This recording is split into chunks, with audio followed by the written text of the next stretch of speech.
डायरो present करने वाले हैं मौलिक भाई આવી રહ્યા છે। જોરદાર તાળીઓ થઈ જાય ફોર મૌલિક। એટલે મીઠડા મહેમાન અહીંયા બધા બેસી ગયા છે મારી સામે અને એવું કહેવાય કે હલ્દી ઘાટીના મેદાનની અંદર મહારાણા પ્રતાપ જ્યારે એના અશ્વારો અને ઘોડાની હારે હામાં આવ્યા હોય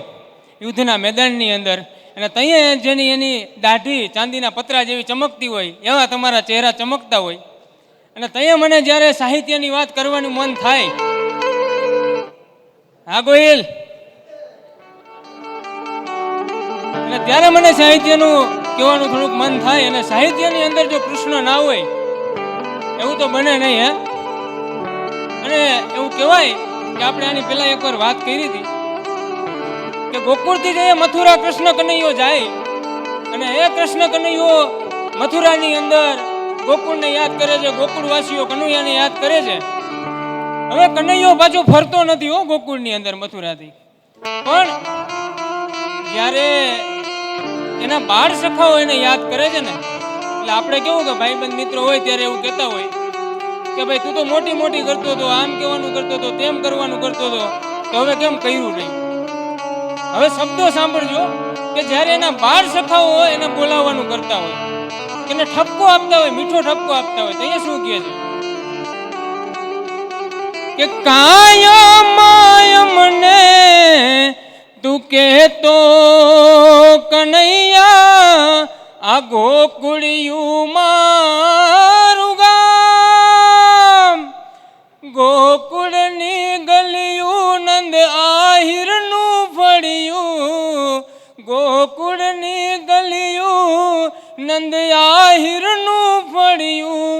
તું ભૂલી ગયો ભગવાન, તું કહેતો શું કહેતો આ ગોકુળિયું ગામ વાલા વાલા વ્રજના વિહારી મારા માધવ મુરારી, તું કેમ વિસારી ગયો, તું ગોકુળિયું ગામ હે વાલા, ગોકુળિયું ગામ હે માદા, ગોકુળિયું ગામ। હવે કૃષ્ણ કનૈયો એટલે ભલે કૃષ્ણ કનૈયાને એવું થયું હોય કે મને વ્રજવાસીઓ યાદ કરે છે, ગોકુળવાસીઓ મથુરાની અંદર આવી ગયા પછી જ્યારે બાળ ગોપાલો એને યાદ કરતા હતા ને એટલે ત્યાં એને યાદ આવતી હતી એના બી બાળ ગોપાલોની જ્યારે કૃષ્ણ કનૈયાને પણ યાદ આવતી હતી ત્યારે એ પોતાની પ્રિય વસ્તુ એટલે કે વાંસળી, એ વાંસળી લઈ અને એના સૂર જે રેલાવતા હોય મધ્યરાત્રિમાં અને એ સૂર રેલાવી અને એ જે સૂરને રાધાજી પાસે પહોંચતા હોય ત્યારે શું કવિતા અહીંયા દુહો લખે છે, પણ કાના તારી મોરલી હર રે જોને મારે ચિતડે ચોટી ગઈ, પણ ઘેલી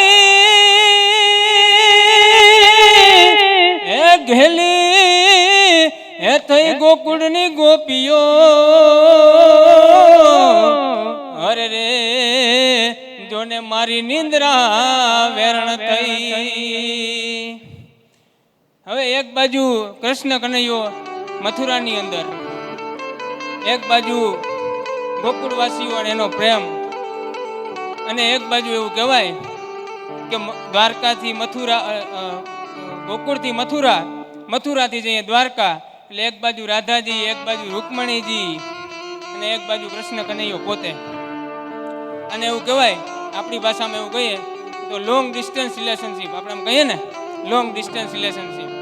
તો એને જ્યારે શબ્દોની અંદર વર્ણવવું હોય ત્યારે કે થનગન તો યા મોરલો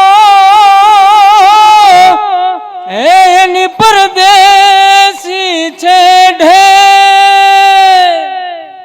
ખમારે